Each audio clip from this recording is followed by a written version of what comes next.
Hey, this is Jess. What's up? This is Kels. And this is The Lover's Guide. It's too late to find out. You know that you mine now. It's too late to find out. You know that you mine now. It's too late to find out. So we're back with another video, and today we want to talk about something very important. If you're in the spiritual community, if you're on your spiritual path, through your journey, it's bound to happen. You're definitely going to hit a cycle. So we want to break down what a cycle is and add our own definition to it so that you can better expand out of cycle. Learn how to balance cycles, learn how to put percentage where it needs to go.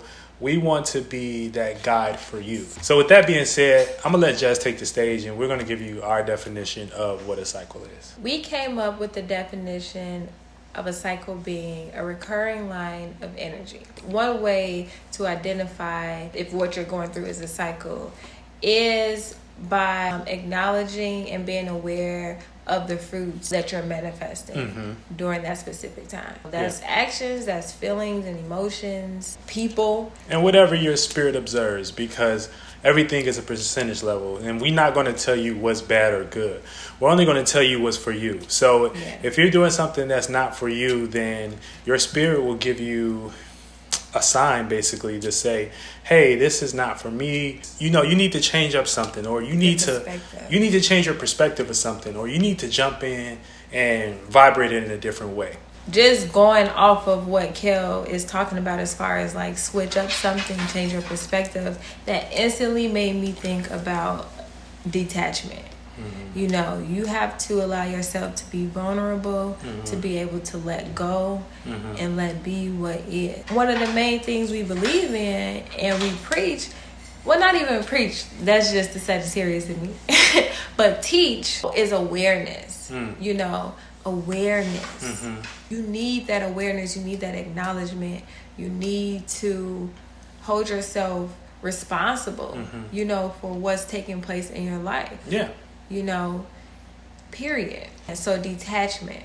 You will soon start to find out that one of the biggest things in life is detachment. Not being attached to this life. Like just being an observer, you go from within the circle to the center of the circle and you look at it from all angles and you say, okay, I'm removed from this and I'm gonna just let this play out. Is when you do that and you go in that center space, you're taking these ideas and you're building substance that you can carry on through this whole cycle. So when that memory pops back up, it's like, okay, I have this membrane, or I have this like new knowledge, new wisdom that I've built, so that you can identify, okay, you know, I'm stronger than that. You want to do the work, you want to hop in, you want to see, what is this teaching me? Because that's what it is. It's a big learning lesson. I agree 100%.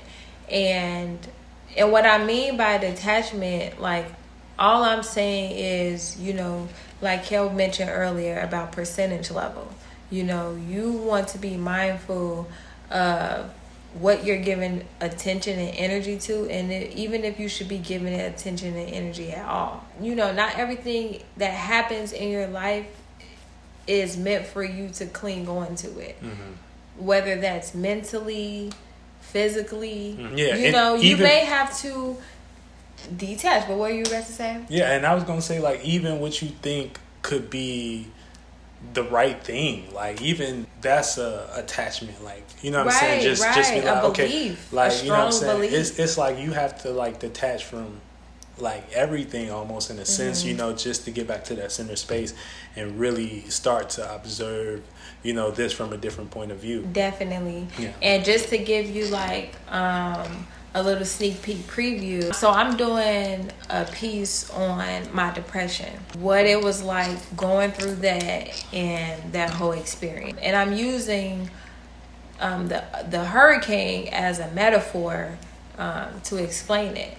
So when Kel was talking about, you know, just how you have to sit in the center and, you know, become an observer and not be attached to these things that's going around. You know, it instantly made me think of my hurricane. What they call the and what the eye. Yeah. They called it the center of a storm, hurricane is the eye. which is the most peaceful place of the hurricane. You or are tornado. unaffected, but it's like, how do you? They say like no one could. If they basically say like in order for you to be at the eye of this hurricane, you have to have been there when it started, like damn near before it started. But even then, they say that's impossible because it changes positions and things. The minute you step out of that center, you get, you know what I'm saying? Yeah. You get taken around This in whirlwind. this whirlwind of a cycle. For me, that caused, because I was so sensitive and I am an empath, I felt all of that, and it caused me to be depressed. Right. Depressed. Yeah. But that was the best thing that could have happened. Best thing. So when we talk about these cycles, you need to be aware of what's happening. You want to allow yourself to feel, so you can know like, oh, I'm getting shaken up here. I don't like this. Allow yourself to feel. Yeah, deal with it. Allow yourself to be in it, but don't be it, You have to find that center. It's a must. Or you're going to keep going around in this hurricane, in this cycle. And that when you find that center, like I said earlier, you build substance, and so Exactly. when that cycle look at this and that, and when that cycle comes back around, you can better deal with it. I'm gonna tell you today, I still deal with triggers. You know what I'm saying? I still deal with certain triggers, but just because I've been through the retrogrades, and if you don't know about the retrogrades, that's like when things show up in your life based on the modality of that planet, basically. So like, for instance, a Mercury retrograde, and like my thinking is, just out of commission, and I'm like, okay, all right, I got to jump into my emotions now because like Mercury is in retrograde, or, I got to be a little bit more optimistic. Planets are cycles in themselves. So them coming, the way they rotate, what I'm saying? Everything is a rotation. Everything rotates. Yeah. So that's what we're here. We're here to learn the 360. What I'm saying? We're here to learn the cycle so that we can better handle these instances and responsibilities so we can expand. Man, it's not easy identifying these things, but the main thing that you don't want to do is play victim. Since it's an energetic line of events, it can come back in any form. If you're not aware of that, it can knock you off your feet and you'll be blaming, this thing, and that thing. But you don't ever want to play victim. You want to always give yourself power. You want to say, I'm in full control of this situation. And once you say that, you start building spiritual strength. You start taking your power back from these things. You start... You find your way at that center. The quickest way to be aware of these things is, like I said, allow yourself to feel. Be in tune with your emotions. Do not take them just for what they are or what people have programmed you to believe. Like sadness doesn't have to be what society says sadness is for you. Sadness can be very beautiful for you. Right. You don't have to allow it to be what you... Oh, I gotta be at home in the bed and da-da-da. Sadness for you may not look like that. Yeah. Sadness for you may look like going outside to meditate in the sun. Sadness for you may look like fixing yourself a meal that, what I'm right, saying? or you just laying down in the bed and taking care of yourself. You know what I'm saying? Yeah. All these things that come to us, all these influences, they're just basically vehicles that we use to experience a certain realm of reality or thought. You know what I'm saying? So these influences, whether it's happiness, joy, and all that, these are something you're using as a human being. You know what I'm saying? These are not you. Just like you're utilizing this body, just like your body utilizes a car, and just like, your mind utilizes your phone to create a profile on Instagram for you to experience that realm of reality. We're always jumping into certain levels of life where we can experience certain things. So it's necessary to experience those things just to build a certain type of, internal substance and a membrane so that you can have that memory, so when it comes back around. Just in case of, I may have lost you with the whole, identifying your emotions and what beautiful. sadness. Thank you. You know, but basically what I'm saying is like when you allow yourself to feel, and you feel that sadness, you feel that anger, you feel that madness, you know, basically what I'm saying is choose how you want to react to that feeling. The feeling is not the reaction. You know, the feeling is the indicator.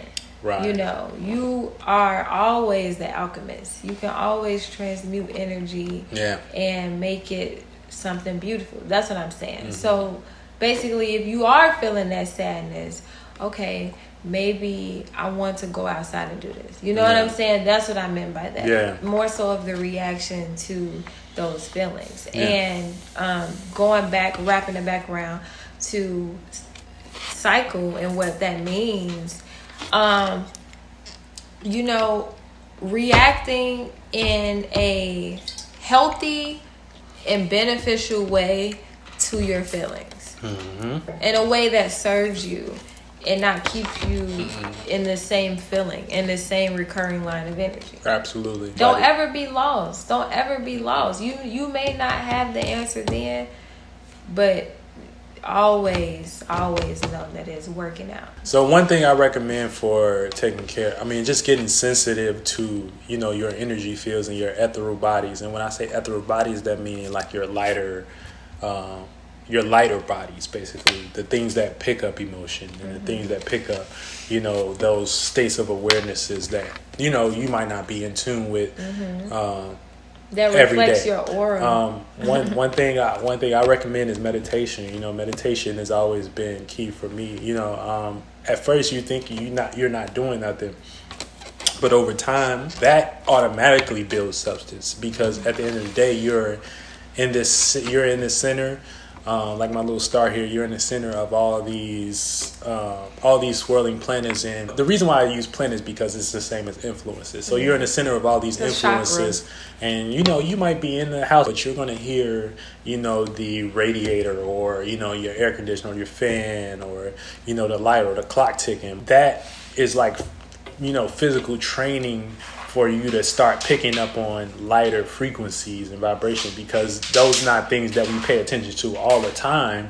But, you know, just because we sit in silence and we just listen to these, it's like a training for you to start picking up on those lighter frequencies. You know what I'm saying? So, and that also brought me to, like, because I remember one time when I finished meditating and I was talking with Kel, I was like, man, it was like that sound was a part of the meditation. You know, like it was the meditation. And I feel like that was supposed to happen.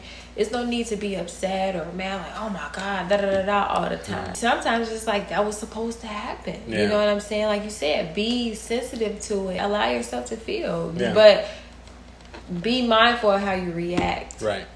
Be mindful of how you're reacting to things that happen in your life. Don't take nothing for granted.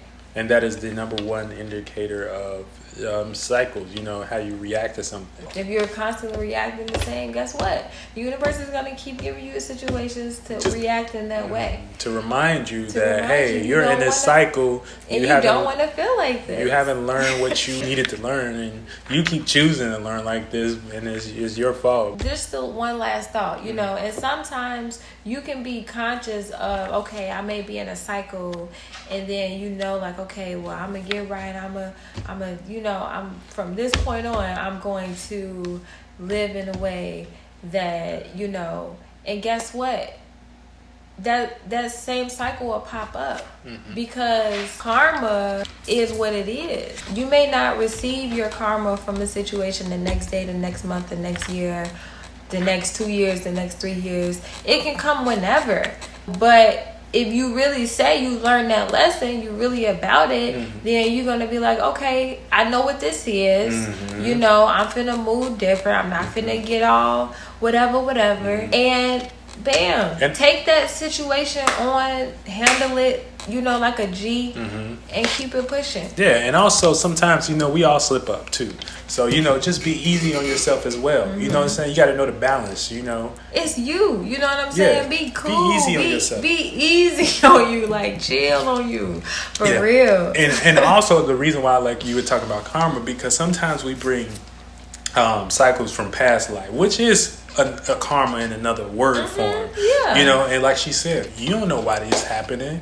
You know what I'm saying? Unless you get a reading from someone or someone else, or you know, or you get into astrology. But the basic person that's not really into this stuff, they don't know what's happening. You know, they might be receiving all type of energy from their past life. If you're just getting into this, how you deal with it is what we're talking about. You know, be easy on yourself. Chill on you know, meditate a little more and start to recognize, you know, your feelings and how you feel, and start to disassociate yourself, your true self, because your true self is no thing. We are creating this experience, you know, at the end of the day. Be wise. Be very wise. Be wise. Be very Be wise above all.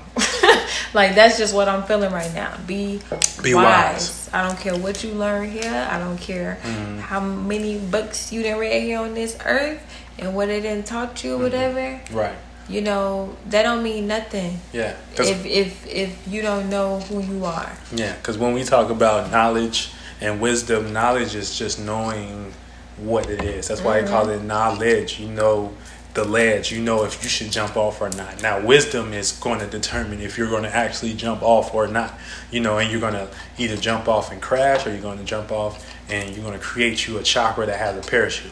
So that's what we're saying. You know, you got to be a magic, you got to be a wizard, you got to be a mystic, you got to be in this shit, and you got to go crazy. We're here to just reflect our light. We're just here to reflect our light. Bro, honestly, it's wild. So we was like, we gotta hop on the camera and document this for ourselves, because this shit is crazy.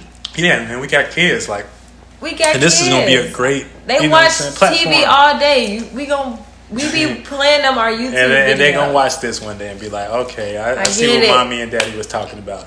You know what I'm saying? But yeah, so we just want to be able to reflect our light, so that anybody that likes it and that wants to be that can relate and resonate with that. Because this some ain't nothing, because we not teaching.